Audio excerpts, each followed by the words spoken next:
Regular viewers of this channel will know that for several years I have been investigating the mysterious death in British captivity of Reichsführer SS Heinrich Himmler. I made an entire series about it, link in the end screen, not to mention several standalone programs about Himmler and his murky wartime negotiations with Winston Churchill, MI6, other Allied leaders and intelligence services. One aspect of the death of Himmler that has bothered both me and some earlier researchers is a slab of time strangely unaccounted for in the records, and a belief that Himmler was in British custody far longer than is officially admitted, and that he was, despite what the British official record suggests, interrogated before dying under deeply suspicious circumstances. I recently made a bit of a breakthrough in trying to answer these questions, when I found evidence, hidden apparently in plain sight, that Himmler was questioned by officers not mentioned in the official record, and evidence of a different scenario concerning his unmasking as the Reichsführer SS than that told in the history books and elsewhere. Evidence from an unimpeachable and respected source that I never realized had anything to do with Himmler or his demise. And the source of this new information is none other than one of World War II's most famous test pilots, Captain Erich Winkle Brown. Before we dive into that, a word from our sponsor. Enlisted is a squad-based first-person shooter available for free on PC and consoles that skillfully combines PvP with PvE combat. Take command of a squad of AI-controlled soldiers, lead them into some of the most pivotal battles of World War II in massive clashes against the squads of other players. As a historian, I like that it's a game first but still authentic to history. Fight on the side of the United States, Germany, the Soviet Union or Japan, and unlock over 400 weapons, tanks and aircraft to customize your squads with. You don't need extra hardware. Drive any tank and fly any aircraft with nothing but your mouse and keyboard or controller. And especially for those of you who've already played the game, Enlisted has recently received a huge metagame update, introducing research trees for weapons and vehicles, a matchmaker based on the equipment, and various other improvements to gameplay. There has never been a better time to explore the new era of Enlisted. In the world of aviation, Erich Brown was up there with Chuck Yeager and other flying legends. A Royal Navy pilot, Brown was a fighter pilot turned test pilot who officially flew an astounding 487 different types of aircraft, a Guinness World Record. He also held the world record for the largest number of carrier landings, 2,407, or more than 20 aircraft carriers during the war. He was awarded the Distinguished Service Cross for combat actions earlier in the war, and made a member of the Order of the British Empire for his test pilot activities. Post-war, he was made an Officer of the Order of the British Empire and later upped to Commander, also being awarded the Air Force Cross and the King's Commendation for valuable service in the air, and retired in 1970 with the rank of Naval Captain. Erich Brown died in 2016 at the age of 96. My programs generate a lot of emails from viewers, and some of them suggest new lines of inquiry or new evidence that I sometimes research further. How I came to this new information about Himmler was, like most things, quite by chance. I was emailed back in June concerning the death of Hermann Göring in 1946, and the story concerned Erich Brown, who of course spoke and wrote about his interviewing Göring as part of his duties in Germany at war's end, investigating high-tech Luftwaffe aircraft. Looking into the story, which is outside the remit of this program, but let's just say the sources indicated that there may have been more to Brown and Göring's meeting than officially admitted to, I looked up some online interviews made of Erich Brown before his death, and was stunned when he started discussing meeting not only Göring but also Heinrich Himmler. Here is the segment of an interview conducted with Brown at the RAF Museum, Hendon in London some years before he died. I am indebted to the interviewer, Nicholas Jones, for kind permission to use this film, which is from Erich Brown, a pilot's story, available on DVD from its producer Quanta Films. Check out the link in the description box. What about Himmler? Yes, I had a very short interrogation of Himmler just before he committed. And he was the absolute opposite of Göring. He really had not much to say for himself, and he always took refuge in the fact that he said he was acting entirely under orders from higher authority. I did ask him only one real question about aviation. I had heard that at one stage he had arrested, around about 1943 I think it was, he had arrested Werner von Braun, who was their top rocket man. So I asked him why this took place, and he said that he thought von Braun had lost interest in helping the war effort, but was devoting too much time to his visions of space travel. And this was the reason he withdrew him from, if you like, the rocket scene for a short time. I think it was only about 3 months. Knowing as I do an awful lot about Himmler's last days, I had no recollection of any document or history book regarding this subject mentioning his being questioned by a certain Fleet Air Arm test pilot. When did this occur? I didn't have a copy of Brown's autobiography, but a quick check online revealed that my local library in Norwich certainly did have, so I hot-footed it down there and dug out the book from the stacks and began looking for references to Himmler. The only reference to the Reichsführer SS is of Brown test-flying Himmler's personal Focke-Wulf FW-200 Condor plane. His autobiography contained absolutely no other references to Himmler. His meeting with Göring, whom he seemed to like very much, was of course included in the book. So what's going on? Perhaps someone like Brown, privy to classified material concerning German weapons and also British weapons, undoubtedly had to submit the manuscript of his autobiography to the Ministry of Defence to ensure that it didn't contravene any secrets then still current at the time of publication. But Brown definitely spoke about meeting and questioning Himmler, as you've seen in the interview clip.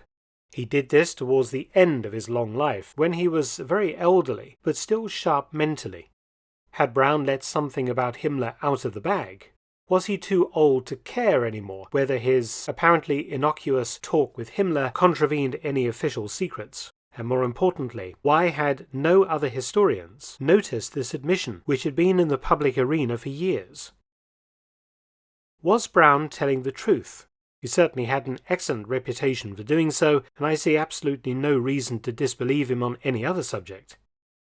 But his autobiography was very interesting in that, like so many of the reminiscences or private papers of people involved in the last days of Himmler's life, it has a gap during the period when Himmler was in British custody, which is suspicious when placed against what Brown was saying in public interviews. Because none of the official reports or histories mention Himmler being interrogated, when did Brown have access to Himmler to ask him his questions? And why did none of the other officers who dealt with Himmler mention this, despite noting the names, ranks and units of other personnel involved in Himmler's capture and brief stay in British captivity? None of it makes any sense. So within the existing timeline, is there a chunk of time not properly accounted for between Himmler's apprehension by the British and his death? Yes, there is. Let's firstly recap Himmler's movements, as officially noted by the British authorities, based upon their interrogations of members of Himmler's staff that were captured alongside of him. Following a last meeting with Hitler at the Reich Chancellery in Berlin, the 20th of April 1945, Himmler had then been busy for several days, conducting his illicit negotiations with the Western Allies via Swedish envoy Count Volker Bernadotte, and he had also met a representative of the World Jewish Congress in an attempt to build bridges, which, in light of the Holocaust, appears an extraordinary gambit. Some Scandinavian Jews were indeed ordered released by Himmler as part of these negotiations. He moved headquarters several times, taking himself further away from Berlin as the Red Army's advance threatened his safety. On the 24th of April 1945, Himmler had moved from Wustrow to the SS sanatorium at Hohenlichen. However, on the 26th of April, Himmler moved again, this time northwest to Schwerin, as he positioned himself closer to the final seat of government in the north, that of Grand Admiral Karl Dönitz, appointed by the Führer as Commander-in-Chief of all German forces in northern Germany, Denmark, northwest Netherlands, and Norway. In due course, Dönitz would succeed Hitler as the last Führer of Nazi Germany, and Himmler was keen to play a role in any new government. On the 28th of April, Himmler was officially disgraced when Hitler discovered via a BBC radio broadcast that the Reichsführer had been secretly offering to surrender Germany to the Western Allies in return for his gaining authority over what remained of German-controlled territory in northwestern Europe and his cooperation with the Western Allies in keeping peace inside Germany. Rebuffed by the British and declared a traitor by Hitler, Himmler nonetheless remained a powerful figure with a large escort unit and with large numbers of his SS providing the administration for the new Dönitz government, which was declared on the 1st of May 1945, the day after Hitler's death in Berlin, and would in fact last in power until the 23rd of May. On the 6th of May, Himmler received a written order dismissing him from his offices of state. From around this date until the 11th of May, Himmler and his close associates installed themselves in a new headquarters at Zattrup, using a requisition farmhouse. According to the official history, the 10th of May, Himmler, 5 other officers, and about 10 NCOs left the Flensburg area, travelling south in 4 large field cars. Abandoning the cars at Mahne, on the 12th of May, the group was ferried across the Elbe River from Brunsbüttel to Neuhaus on the south bank of the Elbe. For the next 5 days, the group proceeded on foot, disguised as a group of Geheime Feldpolizei, or Secret Field Police NCOs, going home to Bavaria. They were now in the British occupation zone of Germany. On the 18th of May, the group reached Bremerwörde and moved into a farmhouse at Waldstrasse outside the town and made preparations to cross a guarded bridge across the Oster River and then continue south. The 21st of May, 2 members of Himmler's party, SS Sturmbannführer Josef Kiermeier, Himmler's personal aide, and his surgeon, SS Obergruppenführer Dr. Karl Gebhardt, approached the bridge at 3 p.m. Around 4 p.m., they were stopped by Sergeant Kenneth Bayes-Brown of 1003 Field Security Reserve Detachment, British Army Intelligence Corps, and questioned. Bayes-Brown noticed that the stamps on their false identity documents appeared to be wrong and was immediately suspicious. Bayes-Brown sent 2 lorries and an escort to collect the other members of the Himmler group, all pretending to be Geheime Feldpolizei NCOs. But unfortunately they didn't realize when they made up their false IDs that membership of the secret field police was an arrestable category at the time in the British zone. The lorries returned with the rest of the group except 3 men. Reichsführer Himmler and his adjutants, SS Obersturmbannführer Werner Grothmann and SS Sturmbannführer Heinz Macher. The arrested group were interrogated. Sergeant Arthur Britton, who was actually Dutch, assisted by Bayes-Brown, took the youngest member of the party into the British Field Security Detachment headquarters, Loser's Mill, behind the bridge. The young man admitted under interrogation that they were all field security police and that the stamps in their documents were issued by SD headquarters. At this point, I believe that Britton and Bayes-Brown probably got more out of the youngest member of the group than they ever admitted to, as they interrogated him strongly. I think this young SS NCO probably admitted to being with Himmler and that Himmler was one of the 3 missing men. This is speculation on my part, but I think it quite likely. At 6 p.m., all the Germans were sent by lorry to Westertimke internment camp for processing. Except for General Gebhardt, he was driven to Himmler's last known address, the farm at Waldstrasse. The call went out to all units to be on the lookout for 3 secret field police suspects on the run in the area. On the 22nd of May, the history books say that Himmler and his adjutants tried to cross the bridge at Bremerwörde and were arrested and questioned at the mill, Himmler officially not being identified at this time. Another version of this story is that Himmler and his 2 adjutants were picked up at a checkpoint by 2 recently released Red Army soldiers at Meinstedt, 20 kilometers south of Bremerwörde on the 21st of May, and these 3 characters were then handed over to the British and driven to Bremerwörde. According to the history books, Himmler and his companions spent the night of the 22nd to 23rd of May sleeping on flour sacks in the corner of the mill. At 7 a.m. on the 23rd of May 1945, Himmler and his companions were driven to the camp at Westertimke, where the rest of the party had already been taken, headquarters of the British 45th Field Security Station, arriving at 9 a.m. They were then driven 45 miles to Kulkhagen Interrogation Centre near Barnstedt, arriving at 6:30 p.m. So, we are supposed to believe that a 45-mile truck journey took 9.5 hours. Himmler and his companions were booked in to the number 31 civilian interrogation camp at Kulkhagen at 6:30 p.m., the records unequivocally showing this. At 7 p.m., the camp commandant, Captain Thomas Sylvester, was informed that 3 Germans were demanding to see him. Himmler then identified himself to Sylvester, who immediately telephoned 2nd British Army headquarters at Lüneburg, speaking to Intelligence Corps Officer Major Rice, who initially didn't believe him. However, Rice then agreed to rush over to Kulkhagen immediately.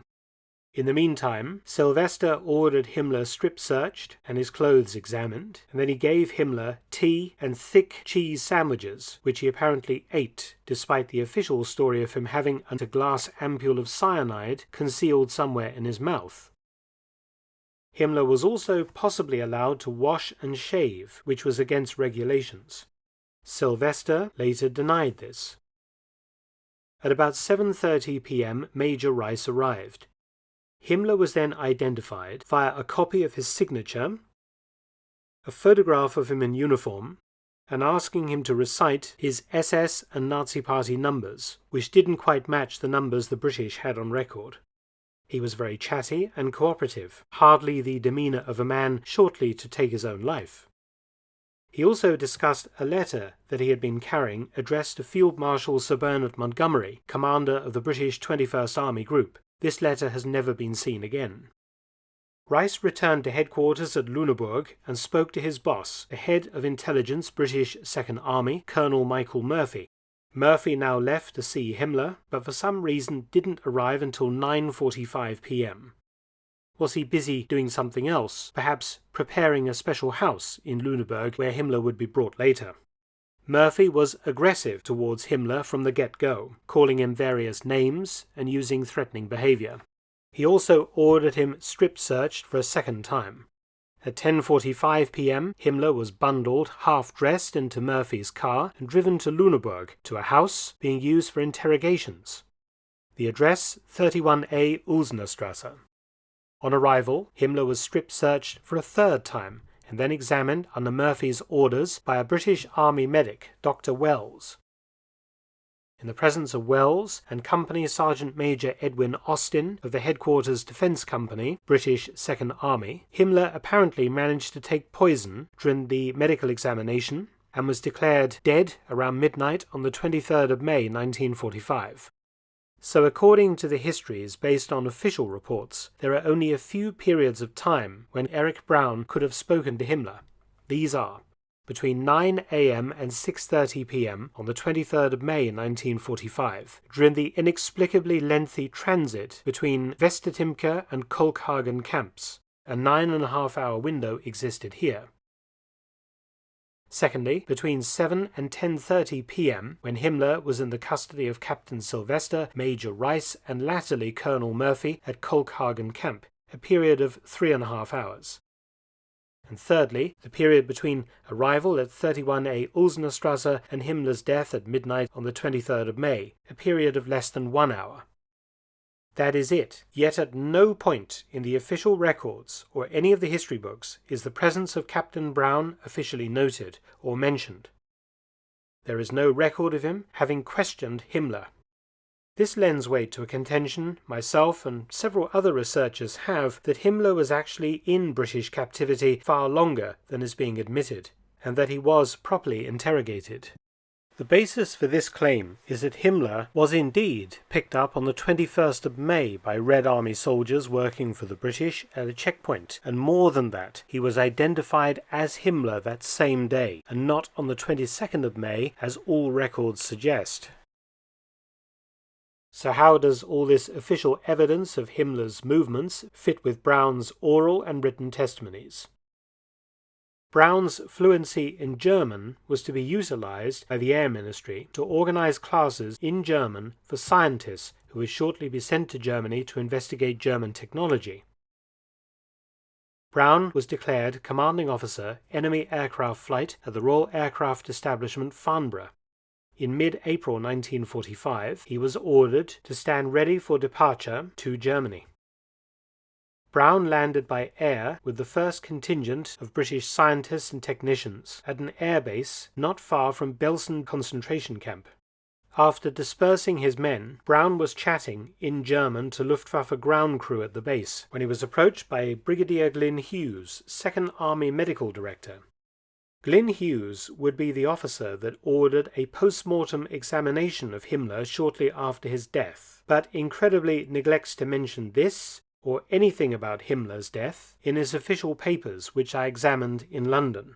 Rather odd considering how famous Himmler was. Almost as if he was told not to mention any of it in any official record, for some reason. Glyn Hughes called Braun over and said, "You speak better German than my translator. I'd like you to come on a 2-day mission with me." Braun replied that he could give him 1 day. As well as attempting to sort out the horrendous humanitarian crisis at Belsen camp, Glyn Hughes was also interested in unofficially interviewing certain German personnel, including the Commandant, SS Hauptsturmführer Josef Kramer, and the head of the women's SS section, Irma Gräser. Braun translated during both of these interrogations. Following this, Braun and his men headed for the main objective, Husum Luftwaffe Base, where a Gruppe of JG-400 was based with cutting-edge Messerschmitt Me-163B jet fighters.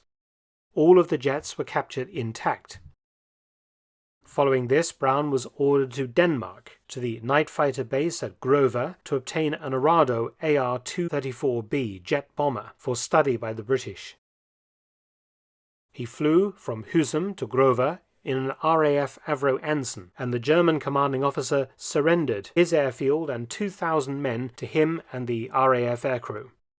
Braun now flew back to Schleswig-Holstein using a captured Focke-Wulf FW-190 fighter.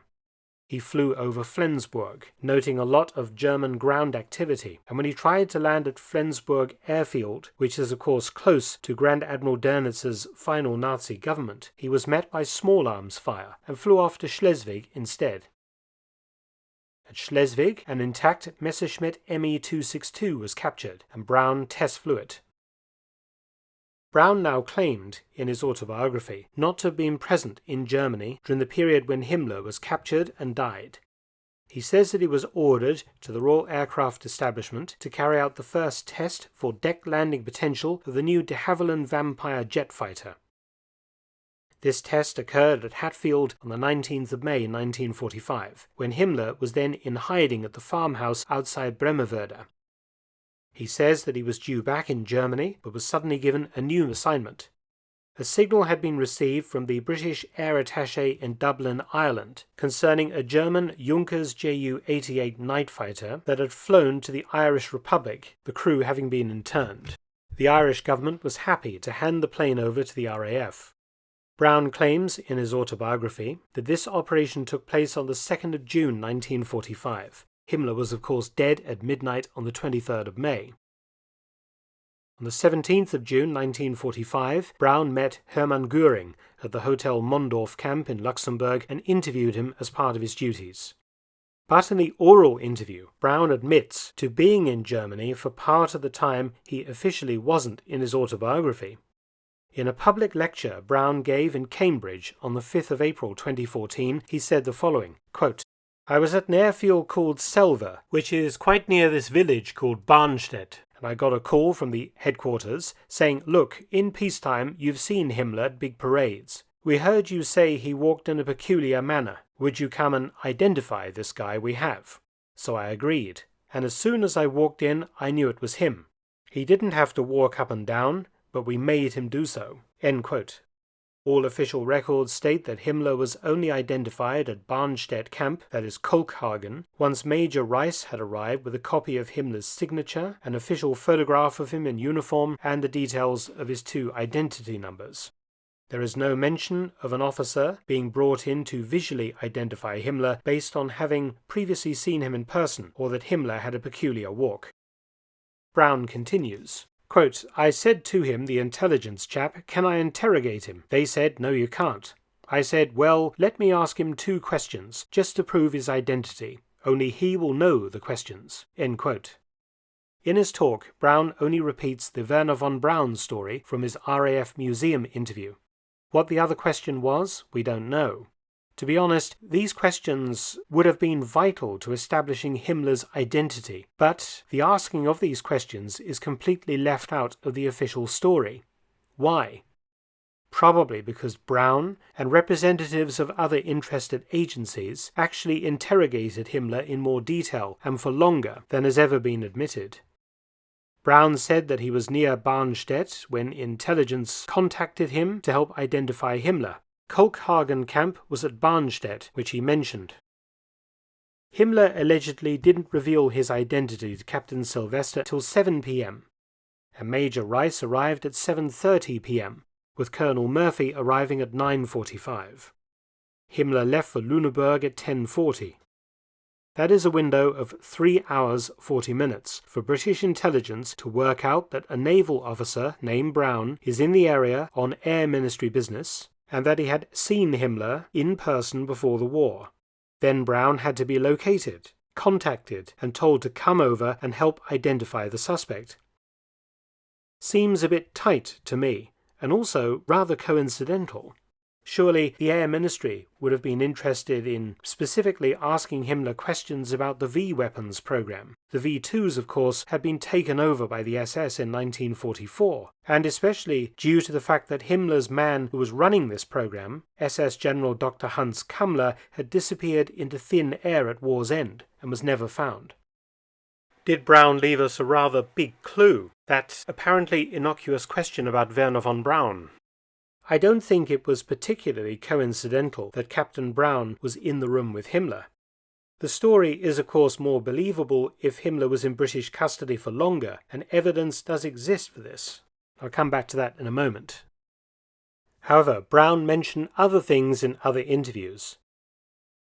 In an interview with BBC Scotland, he mentions some more details of how Himmler was identified which absolutely clash significantly with the established story. If you recall, when Himmler and his 2 adjutants arrived at Kolkhagen camp near Barnstedt, they were still believed to be 3 Geheime Feldpolizei NCOs. However, Himmler was apparently recognized by several German prisoners at the camp who saw this group arriving, including the former Gauleiter of Hamburg. Realizing he couldn't pretend to be Heinrich Himmler, as his forged papers stated, he forcibly requested an interview with the camp commandant, Captain Sylvester, during which he voluntarily admitted to being Himmler. This is not the story according to Brown, which is so at variance with the official story that I suspect Brown was telling the truth and Sylvester's account was a fiction dreamed up with Major Rice and Colonel Murphy of British Second Army intelligence to cover the fact that Himmler was in British custody for longer than admitted. Brown's story was this, quote, "This chap called himself Heinrich Himmler, and his papers were forged. But the warrant officer kept at him and at him. Eventually he got mad with this thing, and he said, 'I'm Heinrich Himmler,' and the warrant officer said, 'Yes, and I'm Julius Caesar.' He didn't believe him at all." End quote. Brown described Himmler as a snivelling coward. Quote, "He was so frightened of what would happen to him. It was all aimed at saving his own skin." End quote. So instead of Captain Sylvester doling out cheese sandwiches and hot tea to a chatty Himmler who had voluntarily given his true identity, we have Brown's story, which sounds like Brown was present, or certainly arrived soon after these things had occurred. A warrant officer, that would be of the rank of Company Sergeant Major or Regimental Sergeant Major, a senior NCO, to use Brown's expression, kept at him and at him. He means the senior NCO had aggressively questioned the prisoner, whose identity documents were obvious fakes. Himmler's demeanour is also completely different in Brown's version of the unmasking of Himmler. Instead of being chatty and friendly, sitting opposite Sylvester's desk, discussing a letter that he had written to Field Marshal Montgomery, Brown's Himmler was afraid for his life and very concerned to save his own skin. It would suggest that the manner of the interrogation was harsh. I'm not suggesting he was beaten up, but I think the way this senior NCO came at him was designed to frighten the prisoner into fessing up, and probably had overtures or suggestions of imminent violence. Where exactly this interrogation occurred is not noted by Brown in the interview. So why was Brown saying these things late in life? He seemed to certainly have his marbles right up to the day he died. Perhaps the treatment of Himmler didn't sit well with him. Perhaps he was proud of having taken part in the interrogation of Himmler and wanted some of it on record. And perhaps he chafed a bit at having his memoirs officially sanitized, as must have been the case, otherwise why was he talking about things that were not included in his official memoirs? Perhaps he was leaving a clue for a historian like me to find. After all, Brown's fanbase was amongst the aviation enthusiasts, and the death of Himmler doesn't seem to be particularly in their ballpark. So is there any evidence that could corroborate the idea that Himmler was held in British captivity longer than admitted to? Well, yes, there is. In the British National Archives at Kew in London are the interrogation reports of Himmler's two adjutants, Grothmann and Macher. Grothmann was initially interviewed on the 24th of May 1945, and an interim report was issued by 21st Army Group on the 13th of June.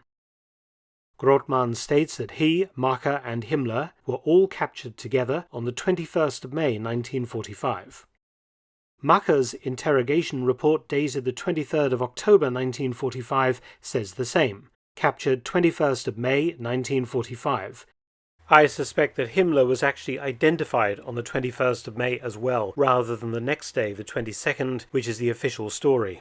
If true, then Himmler was in British custody almost a day longer than admitted to, giving plenty of time for a more detailed interrogation by various interested parties. And was Eric Brown a representative of one of those interested parties?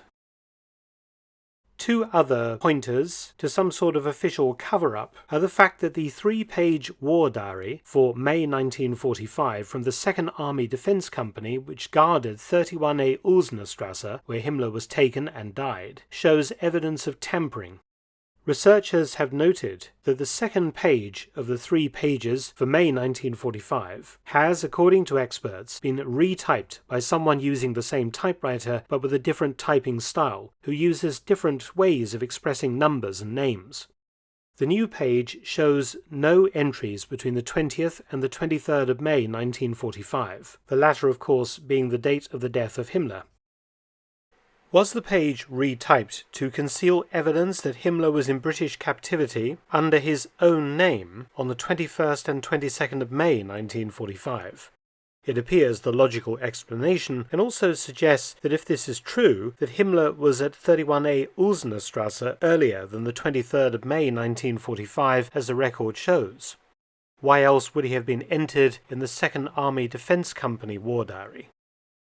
It should be noted that war diaries were not typed 1 page at a time, but the entire month was typed up in one sitting. The 3 pages for May 1945 are also carbon copies, when the rest of the 1945 war diary for this unit are ribbon copies, that is, originals straight off the typewriter. All this has led some researchers to call out obvious interference and doctoring of the official record. For what purpose?